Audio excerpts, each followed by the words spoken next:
see my story reading, baby, you should hear the things that she says. She says, "Hun, drop dead, I'd rather go to bed with Gabriel Garcia Marquez.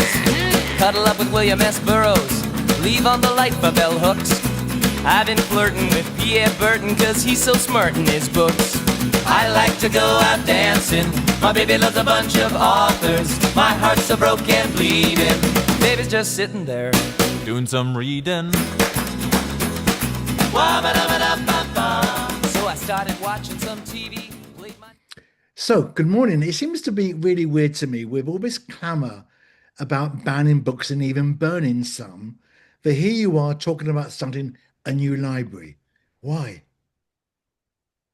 That's a fantastic question. And I think, of course, the answer is in response to all of these efforts to ban books that sort of that attempt to erase queer and trans stories and ourselves. But for me, the actual impetus was my deep love for a TV show called Heartstopper, which is this beautiful representation of queer and trans joy. And I found myself constantly sharing it with people in my life. And I was like, what job would I have to have if I could just share this beautiful show and shows like it with people in my life? And so I essentially had the moment of brilliant awakening where I was like, I guess I would just have to be the gay librarian at the gay library. And and then I was like, there must be a gay library. And there are lots of gay libraries historically, but we sort of had this vision of having it be sort of somewhere in between a community center and community space and a library itself. So that was about 3.5 years ago. God, so why Boston, Jake? Why Boston? There's a lot of reasons. And the short answer is that I think Boston in particular needs it. It is a city that has a tremendously large and vibrant queer and trans population, but it does not have a lot of queer infrastructure that is deeply rooted in physical locations in the city. So there are some really incredible resources. There's Bagley, which is a queer youth focused space. There's a lot of spaces we learned that are, there are a lot of organizations that are servicing the queer and trans community that are essentially function as like small social groups that they are, they have an Instagram page and they meet at a location somewhere around the city. But what we really felt was how incredible would it be if there was a physical space that was dedicated to queer and trans programming and that could, essentially house a lot of those organizations that already exist and are doing that work. So, Jake, how is your library when it eventually opens? How's it going to differ from, how should we say, straight library or regular library? How's it going to differ? That's a great question. So the short answer is actually not much and also incredibly a lot.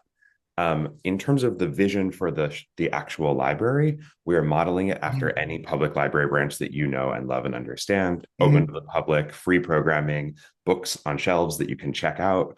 It is just going to be like any other library. The only difference is that the materials and the programming are going to be curated and authored by queer and trans people. So we have a robust curatorial and collections development policy. We have been essentially spending the last 3.5 years building out a bespoke library classification system. So like the Dewey Decimal System, but gay.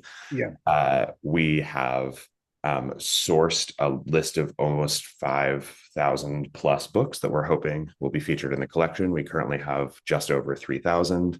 And all of these works are either have queer and trans representation in them or are written by queer and trans authors. And so while it is a space that is truly open to all, it is a space that is designed with the queer and trans community in mind, that wants to make queer and trans youth, queer and trans elders, queer and trans people of all stripes feel safe and seen. And I think that's it. That's the main difference. So Jake, who's going to run it and who's going to fund it? Wow. Thank you for asking such a simple and we'll not give you a simple answer then. Yeah, okay. At all.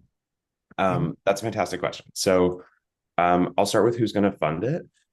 We are, just like any other nonprofit, we are working with a model that is a combination of grant funding, individual donor funding, and a little bit of earned revenue over time. But primarily, we're just working towards being entirely funded by the generosity of foundations and individual donors. So if you know anyone and you think that this work is incredible, please give me a shout. We have essentially pathways to government funding. We have pathways to some larger institutional funding. I think one thing that I often say about the library is like, this is an act of incredible joy and resistance in the face of the rise of fascism. And What worries me here, I might interrupt, is yeah, I'm also from Florida. We've lost two gay prides. In California, they've lost a film festival because of lack of funding and the threat of lack of funding for administration. What's going to make it easier or better for you then? I have a really good answer to that question, and it's like Yes. a tough one to chew on, Mhm. which is that we have a team at this point of over 100 plus volunteers, and over the course of the organization, almost 350 people have come through the organization and supported it in one way or the other. Which is to say that we always said, yes, we're building a library, but primarily what we're doing is we're building a community around the Mhm. creation of the library Mhm. that will hold it. So our working structure is that we have a leadership team and 6 different autonomous working teams that what's the word, that each focus on a different Mhm. area of library building, collections, community, programming, operations, fundraising, and communications. And each of those teams um, uh, is powered by volunteers, some of whom are giving 10 to 15 to 20 hours of their week.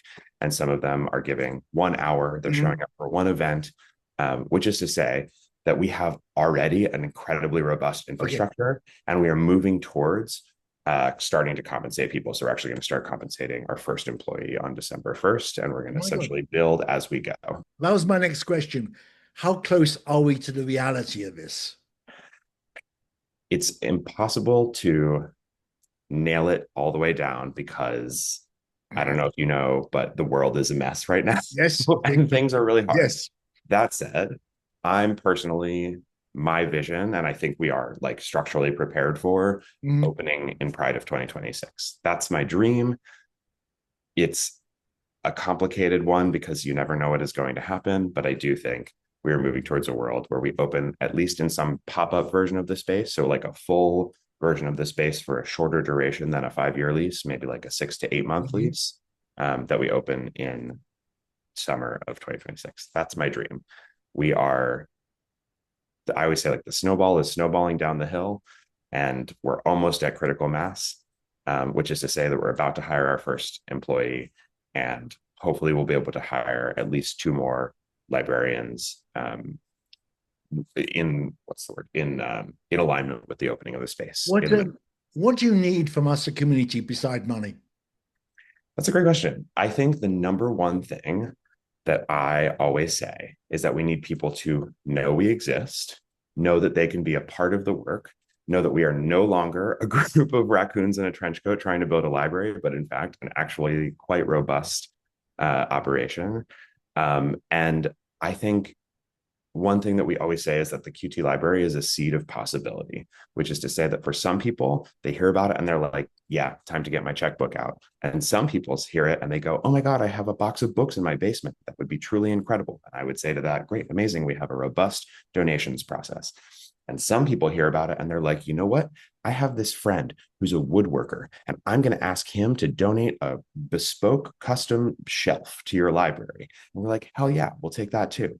This has been a truly, I know this, like, it sounds cliche to say, oh, it's all about community and whatever, but this Yeah. has been truly a community effort where everybody gives what they can, Mhm. and shouting from the rooftops about the library, connecting us to folks with influence, connecting us to folks with money. It is all as sort of important to the making of the library as giving $20. Well, we're going to run all your details. Unfortunately, we don't know any carpenters except for Jesus, and he's not around at the moment.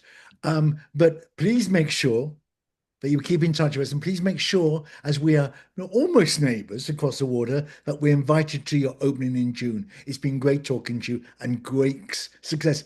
It's a great, great project. Thank you for doing it for us. Thank you. You're very kind. I really appreciate it. Well, you should see my story reading, baby. You should hear the things that she says. She says, "Hun, drop dead. I'd rather go to bed with Gabriel Garcia Marquez. Cuddle up with William S. Burroughs. Leave on the light for bell hooks. I've been flirting with Pierre Burton, cause he's so smart in his books. I like to go out dancing. My baby loves a bunch of authors. My heart's so broke and bleeding. Baby's just sitting there Doing some reading. So I started watching some TV, played my new CD player too. She said, "Turn it off or I'll call the cops and I'll throw the book at you." All this arguing made me get dizzy. Called my doctor to come have a look. I said, "Doctor, hurry," he said. Don't worry, I'll be over when I'm finished my book. I like to go